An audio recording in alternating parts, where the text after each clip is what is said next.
Hello everybody, yes, it has been a long time since I last made a video on this channel, as you can tell by the fact that I'm recording a video today. Obviously, I do want to start making videos on this channel again.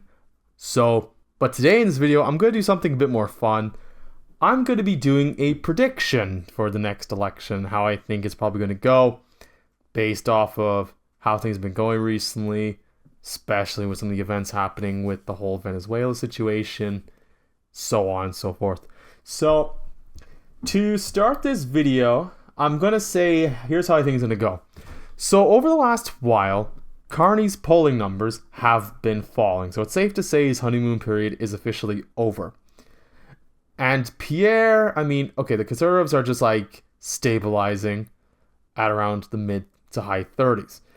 Now, I do think when the election's all done with, I do think Pierre is going to get around 41-42% again, maybe even 43.5% if he takes some of Carney's more moderate conservative voters, because there is like a couple percent.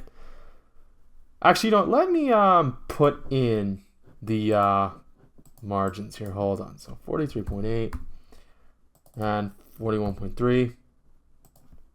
6.3. The Bloc and NDP will get the same amount, and the Greens I think have 1.2. The PPC I know got 0.7, and the rest go to others. So I think Carney is going to lose, I think, some of his more conservative base. So I think we'll take his numbers down to like 40 something, and I think the Conservatives will get a lot of this. Like, I know they're not all voting for Pierre yet. The PPC, if they're lucky. Maybe some of the more cultural nationalists might vote for them. So the PPC might maybe get some gains. Now, I do think as well, you're probably going to see Carney lose some more votes. And you might get the far left going back to the NDP. Or more urban progressive voters might go back to them. Probably even tank them down even more. But they'll break about 10-11%. Now, here's the other thing. So, actually, Carney might even at worst. I think his core base would be at least like 34-33%. Now, this is basically going to be going to Trudeau's 2019 results.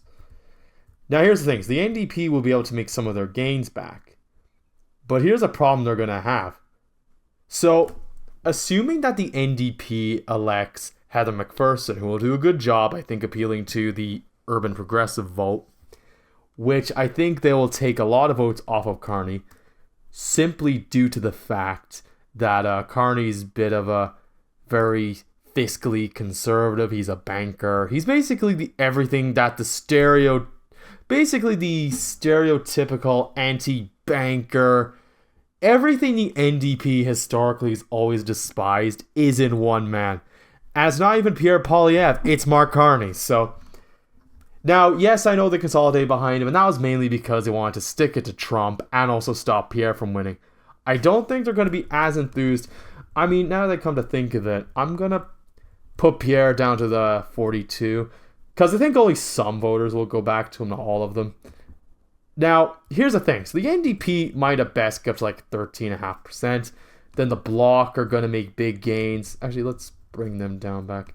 The Bloc are going to make huge gains in Quebec, especially with some recent Quebec separatism has been rising again, especially the rise of the Parti Québécois. Now, I know recently François Legault has resigned yesterday as of recording this video. So how that's going to go is going to be interesting. Now, so Heather McPherson, who I think is most likely they're going to elect, assuming that the NDP has their leadership race, they go back to Parliament within a week or two, they basically get a vote motion of confidence, they call a snap election, assuming it's going to be May or June, which I think is probably what's going to happen.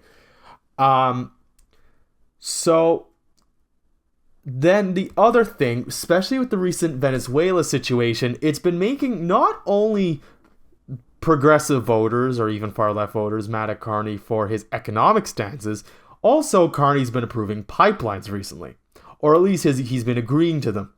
Now, this is where things can get interesting, because yes, Carney will still get votes taken from him from the left. But here's the other problem that even the left within the left are going to have. And I think this is not talked about yet, but I do think this could happen. This is just a prediction of how things could go. Or at least, whatever you... I'm going to say prediction. This is how I predict things are going to go. Based on how things are going right now, this could change. But I especially don't think the NDP will get over like 13 points. I think I think 12.1. I do think the Greens will make significant gains. Especially for the fact that if they elect Heather McPherson, and also let's push the others just for like Alberta, Saskatchewan separatist votes, which is actually why I think I'll pull the Conservatives back down for this reason. Because, and maybe the PPC might go up because Bernier might actually maybe manage, maybe give them like a point, because it's like maybe 0.9 just being... See, because the thing about the PPC, they have not been campaigning at all over the last while. I think a result like this is probably going to make more sense. So, yeah, 41.9, because I think Pierre at this point is very maxed out. Unless he does something very revolutionary, like he comes with this like very exciting policy that gets more Canadian voters to join him.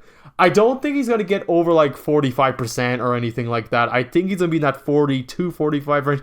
I think like 43.5 would be like the most he's going to be able to get. I don't really see him getting that much more. But I do think, so here's what Carney's also going to get. So the Bloc are going to take votes from Carney too. Which is why I think he can go down to 34.1. I don't think Carney's going to hit Trudeau's floor because he's not as unpopular. He's not as hated. He's also not as stupid as Trudeau is. So I do think you're probably going to see a result, something like this.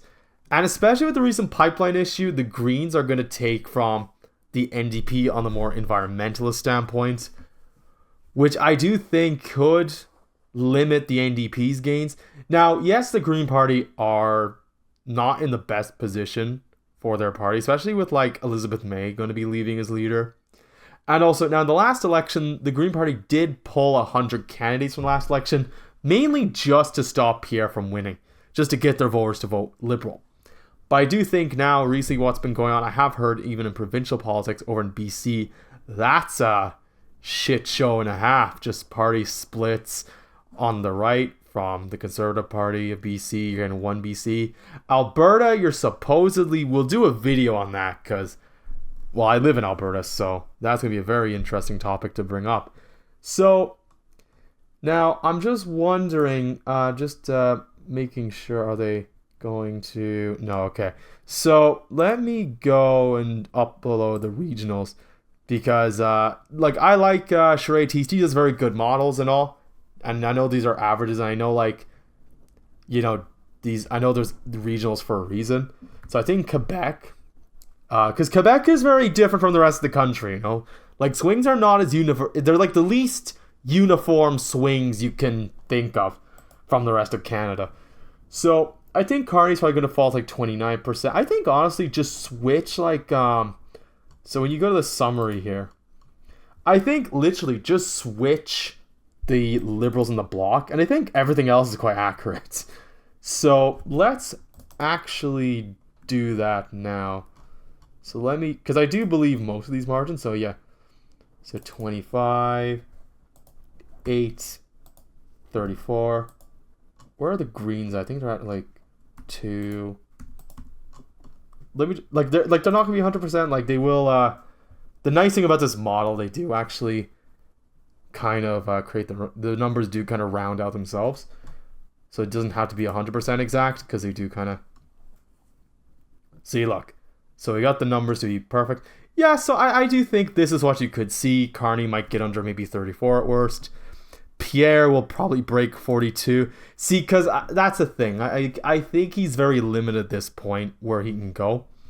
Now I'm gonna look at the electoral map and just to see where things have changed. So yeah, the East Coast, I think, are going to get way more conservative, especially in Newfoundland and Labrador, especially after what happened in the provincial election in which the Progressive Conservatives got a majority there. And so I do think they could build off the momentum. Also, speaking of which, in that campaign, actually, the campaign manager, Steve Outhouse, he actually recently just got hired to run the Conservative Party campaign federally. And also, we'll do a video talking about Alberta in the next video, but he actually got Danielle Smith's campaign in 2023 to get from losing by 15 points to the NDP to winning by 8. So, listen, I'm not going to underestimate the guy. I think in Newfoundland, the Progressive Conservatives are also behind by 20 points. So, I mean, hey, you know, let's see. Let's see what he can do. And there's Oak Island, I think. I don't know. Okay, yeah, I'm just looking at random things. Anyways, so let's head on to, the rest of the East Coast. Yeah, the Conservatives are going to make their gains. Heather McPherson is going to make the gains among the progressive voters. I do think the Greens are going to make somewhat moderate gains, only basically just taking the more environmentalist progressive voters. So you're basically going to see quite the shit show among the left in this election. And I know everyone was saying that, I know people were saying that, Canada might be a two-party system for a while with the Liberals and Conservatives. I mean, look at Britain. I mean, they basically had a two-party parliament in 2017. Didn't even take them 2 elections. Now they're the most politically diverse they ever been. With Reform and Lib Dems and all, splitting up the vote. And I think they're going to split the votes even more with the Green Party over there. They're going insane. Insane with the vote splits anyway. And yeah, the leader is a bit insane too. But anyways. So in Quebec, you're going to see a lot of gains. Oh, geez. The Conservatives slipped 2 seats in Montreal? Really? Oh, wow. Jesus, the Conservatives flipped 2 seats in Montreal with this projection? Mount Royal, I'm not shocked by, because they do have a big Jewish community here, and they have been trending very conservative over the last few years. In fact, this seat was actually a seat to watch, because Anthony Housefather, the current MP from there, has been on track. Well, he's not really going to lose, but this seat would be closer than it usually is.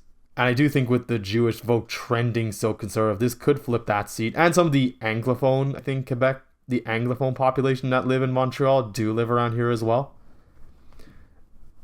Not sure about here in Laval. I guess it could be a suburban Anglophone population out here too, I guess. Perhaps. And the NDP, I think it's Alexandre. I could not pronounce that man's name for the life of me. I'm not even going to attempt it. Then you get in Ontario. Pierre's seat flips back. Don't run here, by the way. Please, Pierre, run in Alberta. Stay in Alberta. Now, when we get to Ontario, you see a lot of the big changes. So all of Brampton flipped.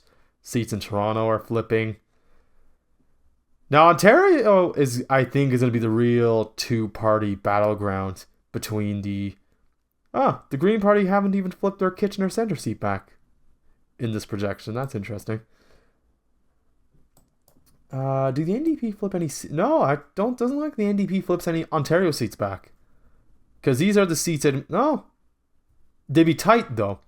Oh yeah, just remember though, I did do general numbers. If we did more regional numbers, they would usually be more accurate. I'm just doing it this way because I don't want to make this video as long as it needs to be, because I know you guys probably don't want to watch me put numbers all the time.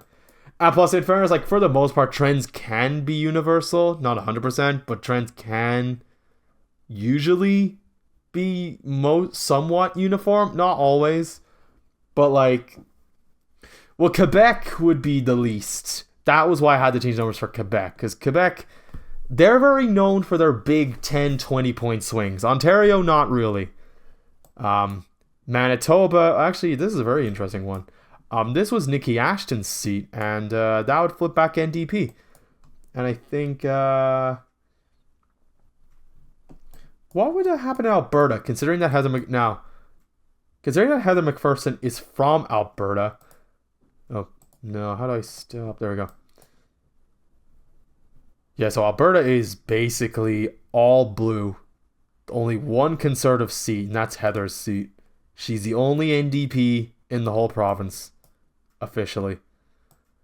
Then we get to BC, and Aaron Gunn, I think, loses his seat.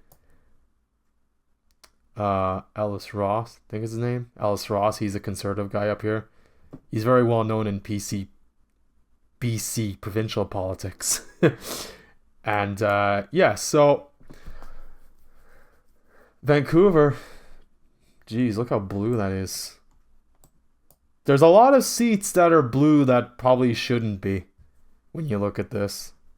Actually, what's the margins in BC?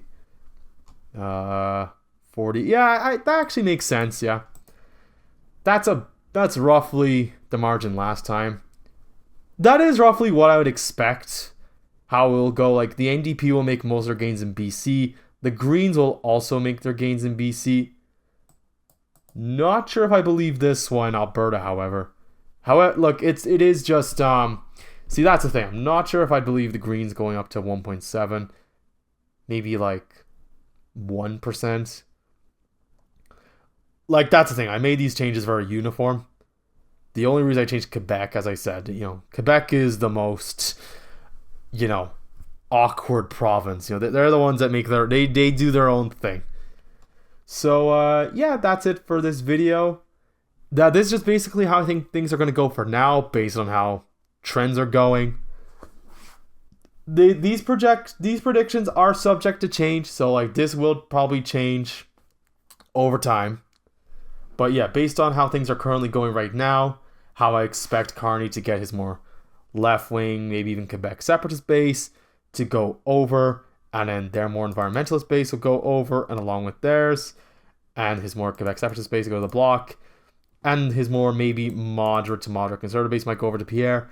Now, yes, I did put him down as only marginally gaining. Pierre could gain more for all I know if he gains them right. Now, I know like the polls do have him under 40%, but I do think though, how many Pierre voters in reality, like apart from maybe a few, how many Pierre voters for the most part are not going to vote for him again? Like there's going to be a couple, which is the reason why I didn't make his rise too far, because I think he'll only gain marginally. For now, he'll gain marginally. He could gain more. Who knows how things are going to play out over the next 2 months. I do think he's going to survive his leadership review in a couple weeks. Very handedly, by the way. It probably won't even be close. And yeah. So that's been it for me, guys. See you in the next one. Bye now.